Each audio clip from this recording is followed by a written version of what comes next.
এক বছরের মধ্যে নতুন নির্বাচন দিন বলছেন অধ্যাপক মুজিবুর। অর্থনীতির চাকা সচলে, কারখানা খোলা রাখুন মালিকদের প্রধান উপদেষ্টা। এদিকে বাংলাদেশের সর্বশেষ অগ্রগতি নিয়ে যুক্তরাষ্ট্র ইইউর আলোচনা। সময় বেঁধে দিয়ে অন্তর্বর্তী সরকারের উপর চাপ সৃষ্টি করতে চায় না নির্বাচন প্রসঙ্গে আমির খসরু। এবং সর্বশেষ জানাবো, যুবদলে দখলবাজ চাঁদাবাজের স্থান নেই বলছেন মুন্না। দর্শক শুনছিলেন সংবাদ শিরোনাম, এখন বিস্তারিত। এক বছরের মধ্যে নতুন নির্বাচন দিন বলছেন অধ্যাপক মুজিবুর। এক বছরের মধ্যেই সরকারকে সংস্কারের কাজ শেষ করে একটা নির্বাচনের ব্যবস্থা করতে হবে, এ কথা বলেছেন বাংলাদেশ জামায়াত ইসলামীর নায়েবে আমির অধ্যাপক মুজিবুর রহমান। তিনি বলেন, বেশি সময় নয়, বেশি সময় নিলে মানুষের একটা সক্ষমতার স্বাদে এসে যাবে।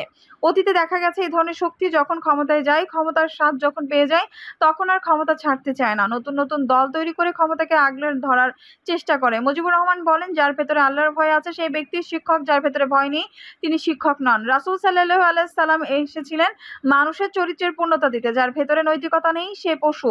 পুলিশের সাবেক আইজিপি বেনজির আহমেদের কত ডিগ্রি ছিল, অথচ তিনি বলেছিলেন দেখা মাত্রই গুলি করতে হবে, কিন্তু সেই ব্যক্তি পালিয়ে গেছেন। চরিত্রহীন মানুষই পশুর সমান, জনগণের ট্যাক্সের টাকা দিয়ে চরিত্রহীন মানুষ গড়ার কোনো দরকার নেই। শিক্ষা ব্যবস্থা সংস্কারের জন্য অন্তর্বর্তী সরকার উপযোগী নয় জানিয়ে তিনি বলেন, জনগণের ভোটে নির্বাচিত সরকার এলে সে দাবিটা পূরণ হওয়ার মতো। উপযুক্ত সময়ের মধ্যে বর্তমান সরকার রাষ্ট্রের সংস্কারের কাজগুলো করবে।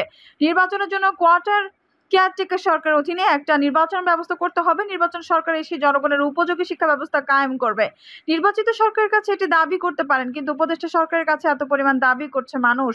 আমি বলতে চাই, দাবি পূরণ করার জন্য উপদেষ্টা সরকার নয়। বাংলাদেশের সর্বশেষ অগ্রগতি নিয়ে যুক্তরাষ্ট্র ইইউর আলোচনা। বাংলাদেশের সর্বশেষ অগ্রগতি নিয়ে আলোচনা করেছে যুক্তরাষ্ট্র ইউরোপীয় ইউনিয়ন ইইউ। গত 9 ও 10 সেপ্টেম্বর দুই মহাশক্তির মধ্যে এই আলোচনা হয়। মার্কিন পররাষ্ট্র দপ্তর জানায়, মার্কিনদের পক্ষ থেকে deputy secretary of state Kurt Campbell এবং ইউরোপীয় external action service secretary general Stefano Sannino আলোচনায় অংশ নেন, যেখানে অন্যান্য ইস্যু জড়িয়েও উভয় পক্ষ বাংলাদেশের সাম্প্রতিক অগ্রগতি নিয়ে আলোচনা করেছে। এছাড়া ইন্দো প্রশান্ত মহাসাগরীয় অঞ্চলের পরিস্থিতি গঠনকারী ভূ রাজনৈতিক প্রবণতা সম্পর্কে তাদের নিজ নিজ মূল্যায়ন শেয়ার করেন। জাতিসংঘের বিশেষ রিপোর্টারের 26 জুনের প্রতিবেদনে সামরিক সরকারকে সহায়তাকারী ব্যাংকগুলো চিহ্নিত করে মিয়ানমারের বর্তমান চ্যালেঞ্জ নিয়ে আলোচনা করা হয় এবং সীমাবদ্ধ ব্যবস্থার সমন্বয় ও মূল্যায়নকে আরও বাড়ানোর উপায় নিয়েও আলোচনা করেন তারা। ভারত প্রশান্ত মহাসাগরীয় অঞ্চলে সামুদ্রিক গোলক শক্তি এবং সংযোগ সহ নিরাপত্তা বৈষয়িক চ্যালেঞ্জগুলোতে ভারতের সঙ্গে যুক্তরাষ্ট্র এবং ইউরোপীয় ইউনিয়নের সংশ্লিষ্টতার মূল্য নেওয়াও আলোচনা করছে। সময় বেঁধে দিয়ে অন্তর্বর্তী সরকারের উপর চাপ সৃষ্টি করতে চায় না নির্বাচন প্রসঙ্গে আমির খসরু।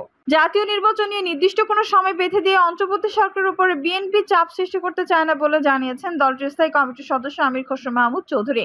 এই প্রসঙ্গে তিনি বলেছেন, আমরা তো নির্বাচন আয়োজনের জন্য যৌক্তিক সময়ের কথা বলেছি। যৌক্তিক সময়ের পরিধি কত? এক্ষেত্রে যারা স্টক হোল্ডার আছেন তারা বিবেচনা করবেন অস্ট্রেলিয়ান হাই কমিশনারকে নির্বাচন নিয়ে কোনো নির্দিষ্ট সময়ের কথা বলেছেন কিনা। সাংবাদিকদের এমন প্রশ্নে তিনি বলেন, আমরা অন্তর্বর্তী সরকারকে একটা নির্দিষ্ট সময় বেঁধে দিয়ে তাদের উপর চাপ সৃষ্টি করতে চাই না।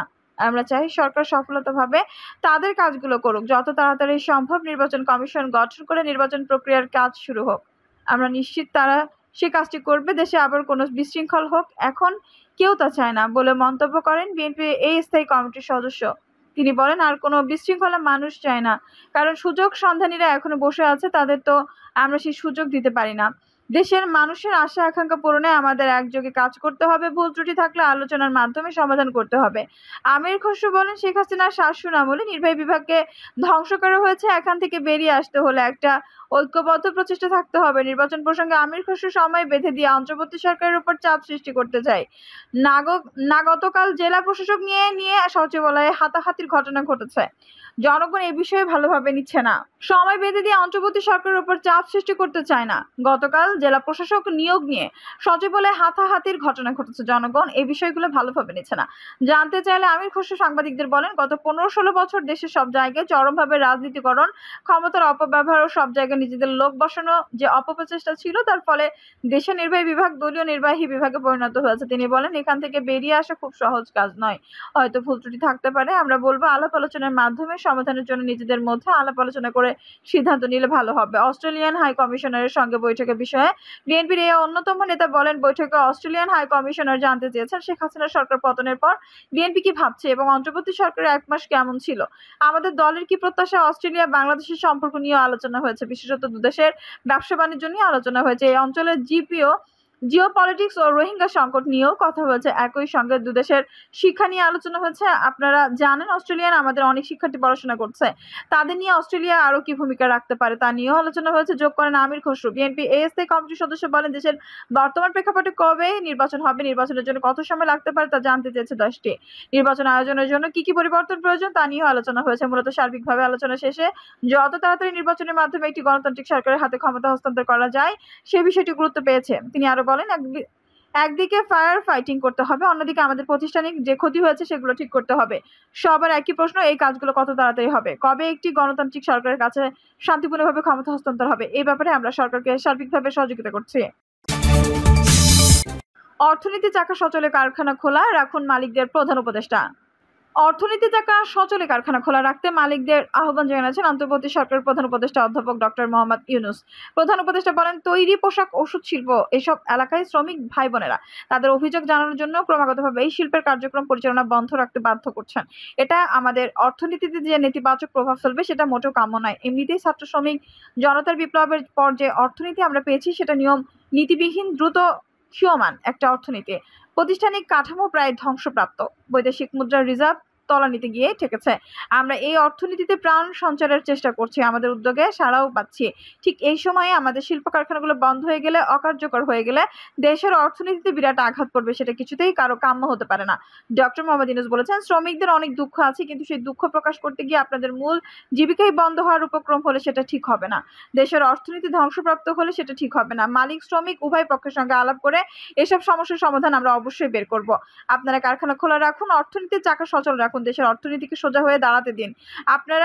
আমরা আপনাদের সমস্যায় স্থায়ী সমাধান বের করার জন্য সর্বশক্তি প্রয়োগ করব। মালিক পক্ষের কাছে আমাদের আবেদন, আপনারা শ্রমিকদের সঙ্গে বোঝাপড়া করুন, কারখানা সচল রাখুন, অর্থনীতির দুর্বল স্বাস্থ্যকে সবল করে তুলুন। তিনি বলেন, ওষুধ শিল্প এবং তৈরি পোশাক শিল্প দেশের গৌরব। এর মাধ্যমে আমাদের শ্রমিক ভাই বোনেরা ও তাদের কর্মকুশলতা বিশ্বকে মুগ্ধ করেছে। এর সাফল্য এখন থমকে আছে। আমরা এই দুই শিল্পকে তাদের সম্ভাব্য শীর্ষে নিয়ে যেতে চাই। দুর্বল করার তো প্রশ্নই উঠে না। এই দুই শিল্পের কোথায় কোথায় বাধা আছে, সমস্যা আছে, সেগুলো চিহ্নিত করে তাকে বাধামুক্ত করতে চাই। আমরা বিদেশি ক্রেতাদের একত্রিত করে তাদের সহযোগিতা চাইবো, যেন বাংলাদেশের এই শিল্প দুটি বিশ্বের অন্যান্য দেশের চাইতে বেশি আস্থাযোগ্য হয়ে গড়ে উঠতে পারে।